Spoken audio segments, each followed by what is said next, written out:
Health is the highest gain. Contentment is the greatest wealth. Trust is the best of relationships. But there is no happiness greater than peace of mind. Within this short verse from the Dhammapada, the sequence of what we endlessly seek throughout our lives is perfectly contained. We strive to gain health. We strive to build wealth. We strive to earn the trust of others. Yet even with all these in our hands, tossing and turning in the night, suffering because we cannot tame a single mind. This is the reality of human life. Today, in this moment, to look deeply into that very mind, we will bring forth the quiet and profound words etched in ancient scriptures, and walk alongside them one by one. There is no need to rush, just like flowing water. Let go of your heavy mind and simply follow along. There are things in the world we can look at, yet fail to truly see. Those who see clearly are few. Just as few birds escape the hunter's net, few are those who attain true peace of mind. These are the words of the Dhammapada. It means that even with eyes wide open, many cannot see where their own mind is flowing. Just as it is rare for a bird to cleverly escape a tangled net, most people live caught in the net of Klesha, failing to even notice its existence throughout their entire lives. If we quietly reflect on people's days lately, they hold small devices in their hands, their eyes endlessly chasing screens. Yet they have no time to truly listen to a single breath of their own, or to look closely at the texture of their mind. This is the very net of our modern times. Meditation is nothing extraordinary. In that brief moment of breathing in and out, the habit of gently looking back to see exactly where your mind has wandered, that alone becomes the first step in recognizing the existence of the net. The moment you notice it, the bird has already taken its first step out of the net. Victory breeds hatred, and the defeated dwell in sorrow, leaving behind both winning and losing. If you do not fight, you will naturally find peace.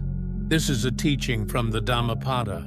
Once in a mountain temple, there were two monks who had practiced together long. They argued over a trivial matter, debating who was right and who was wrong, until the sun finally set. An old monk passing by saw this, silently brought a water bowl to the yard, and tossed a pebble into the water, pointing to the ripples swaying back and forth before finally returning to stillness. The old monk quietly asked them, "Did this water win or did the pebble win?" The two monks could not say a word. Conflicts between people are just like this. While debating who won and who lost, the ripples in the mind only grow stronger, whether at work or within a family. The moment you feel you have won an argument, a deep resentment that cannot be easily erased is already left in the other person's heart. Conversely, the one who feels defeated ends up looking down upon themselves. Therefore, a truly wise person is one who quietly sets down the scale of winning and losing entirely. The moment you put down that scale, the conflict naturally loses all its power. The mind is easily shaken, easily confused, hard to guard, and hard to restrain. Only a person with wisdom can make it straight. It is written this way in the Dhammapada. You may have seen a river after an autumn typhoon. A river that churned into muddy whirlpools will become clear again as time passes, brightly revealing even the pebbles on the bottom. The human mind is no different from this. When anger rises and fear appears, when jealousy and impatience surge, if you try to forcefully suppress that mind, it is like stirring the muddy water even more.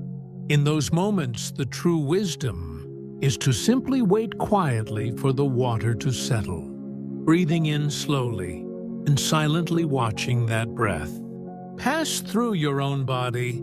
That is the oldest method to clear the river of the mind by yourself. It is not about suppressing, but about observing. To govern the mind is not to fight and win against it, but to quietly stay by its side. Only oneself is the place to rely upon. Other than oneself, who else could you rely on? Only a well-tamed self is truly a hard-to-find place of refuge. This is a verse from the Dhammapada. Before the Buddha entered Nirvana, he held the hand of his weeping disciple Ananda, and with a gentle yet unwavering voice, he gave a teaching of the exact same nature. You must make yourselves your own light. You must make yourselves your own refuge. Do not rely on anything else, even after the teacher leaves the world, so that the disciple could stand alone. It was his affectionate request until the very end. People always want to lean on someone. They live leaning on their parents, leaning on their lovers, and leaning on their friends. However, absolutely no one can live your life in your place. If you constantly waver in relationships and your mood fluctuates all day, by a single word of someone's approval, you should engrave this verse in your heart. A person who withdraws the mind of leaning on others and lays down strong roots within themselves will not be shaken within relationships, but can rather stand by others more warmly, whether it is a child or a parent or a relative. When encountering death and being torn apart, there is absolutely no one who can save you. The Dhammapada states this so calmly. When autumn deepens, the once lush and abundant leaves will eventually leave the branches and return to the earth. Just as no one can hold on to those leaves, the ties between people will also have a time to be let go. The heart of one who sends away a loved one hurts beyond what words can measure.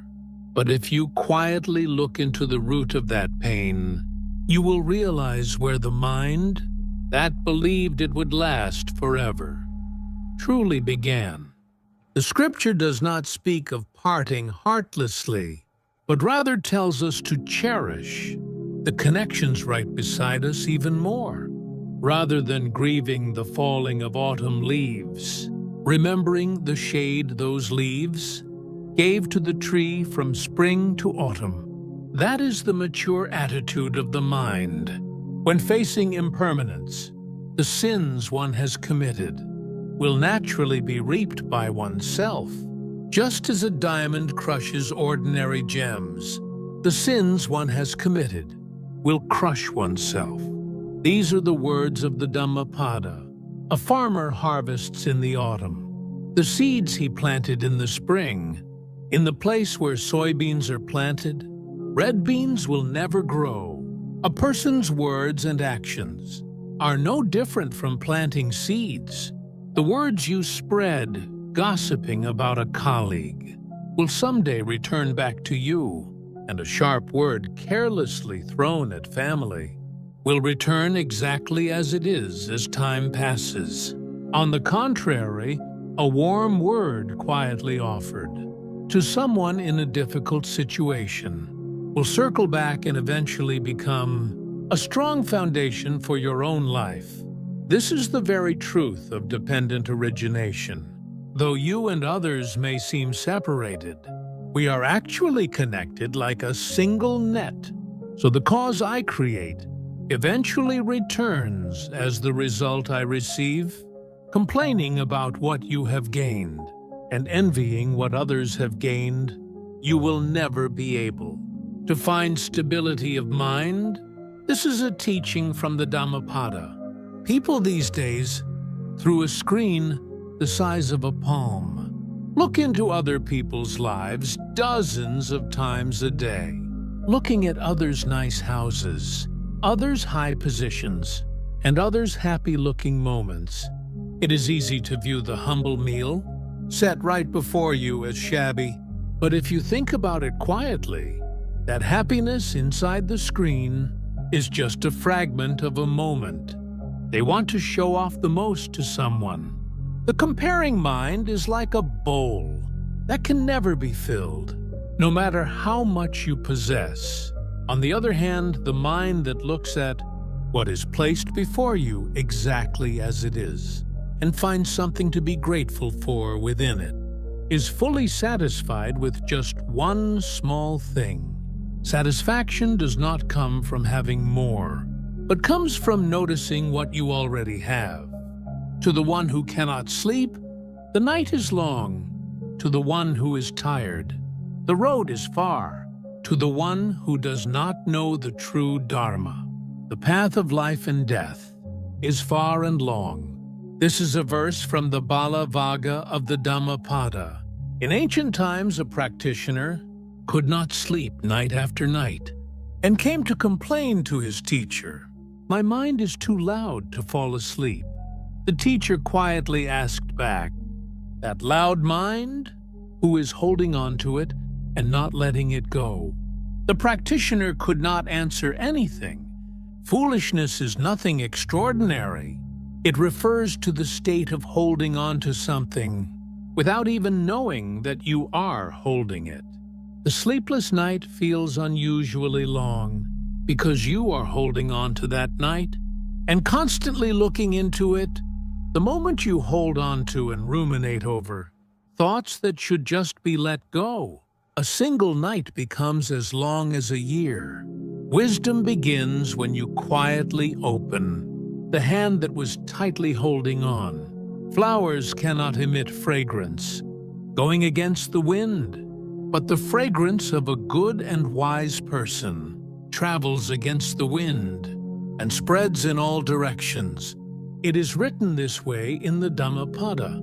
The scent of a flower only flows in the direction the wind blows, but the fragrance that comes from human goodness spreads far and wide. Regardless of the wind's direction, a small kindness offered by one person does not just stay beside that person. The heart of one person giving up a seat on a bus moves the heart of another who watched it, and that heart spreads again to someone else. This is the flow of karuna, spoken of in the law of dependent origination. It is easy to think that my single goodness is unrelated to the world, but in truth, like ripples spreading, it reaches places that cannot be seen. A small piece of warmth handed out today, where it will bloom again tomorrow, is something no one can ever know. Just as a cowherd holding a whip drives the cows to the pasture, old age and death without resting drive our lives forward. These are the words of the Dhammapada. When winter passes, spring comes. When spring passes, summer comes.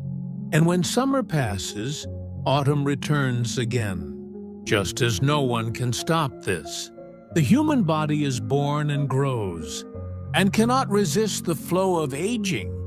However, this verse is not telling you to fear death, rather because we clearly know that fact. It is an affectionate urging not to let this very moment slip away in vain. Rather than mourning the changing of seasons, the wise person is one who knows how to look at the flowers blooming within that season at the right time. When you realize we are all walking the same path, like cows being driven toward the pasture, the reasons to waste a precious today on trivial conflicts and attachments decrease by that exact amount. Loving bad people and not loving good people, enjoying the deeds that bad people do. This is the very door to destruction. These are the words leading to the Sutta Nipata. The direction of a person's life changes greatly, depending on who they keep by their side. A bowl placed near clear water becomes clear, and a bowl placed near muddy water becomes cloudy. Depending on who you keep close and whose words you listen to, the texture of a person's mind slowly changes its shape. If there are many people around you right now who enjoy complaining and gossiping without even realizing it, you might be getting guided in that direction. Conversely, if you keep someone nearby who is silently diligent and considerate of others, that fragrance will naturally seep into you as well. The old saying to choose good friends does not mean to discriminate against people, but is an urging to watch over yourself, the direction in which your own mind is being dyed. Just as a fire on a house is put out with water, a wise and sensible person quickly extinguishes the sorrow that arises just as the wind blows cotton far away. A person seeking true happiness pulls out the arrow of Klesha. This is a verse from the Sutta Nipata.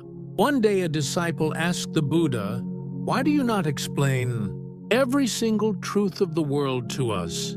asking as if he was arguing.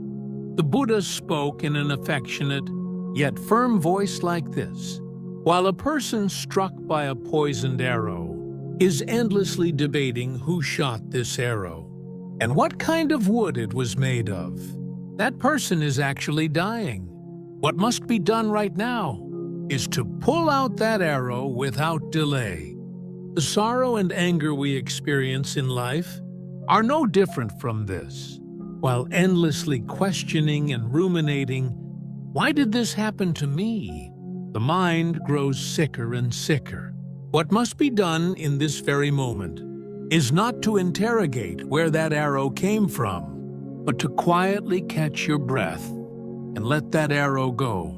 It does not mean to eliminate sorrow. It is simply an affectionate urging, not to be held captive by sorrow for too long. Health is the highest gain. Contentment is the greatest wealth. Trust is the best of relationships. But there is no happiness greater than peace of mind. We have returned again to that first verse, the 12 branching paths we walk together today. The place they were ultimately pointing to was not somewhere far away, but the single quiet mind right inside this breath, recognizing the net, putting down the scale of winning and losing, waiting for the muddy water to settle, making yourself your own light, calmly sending off departing connections, engraving the truth of reaping what is sown, being grateful for what you have, opening the hand that held on tight, spreading the fragrance of goodness, accepting the providence of the seasons, looking closely at the connections to keep nearby, and letting go of the arrow of sorrow. All these steps were ultimately to quietly bring a person's mind to the place called peace, with the hope that today as well, you can fall asleep comfortably. Within that peace, we conclude this time, Namo Avalokiteshvara. The universe conspires to help you.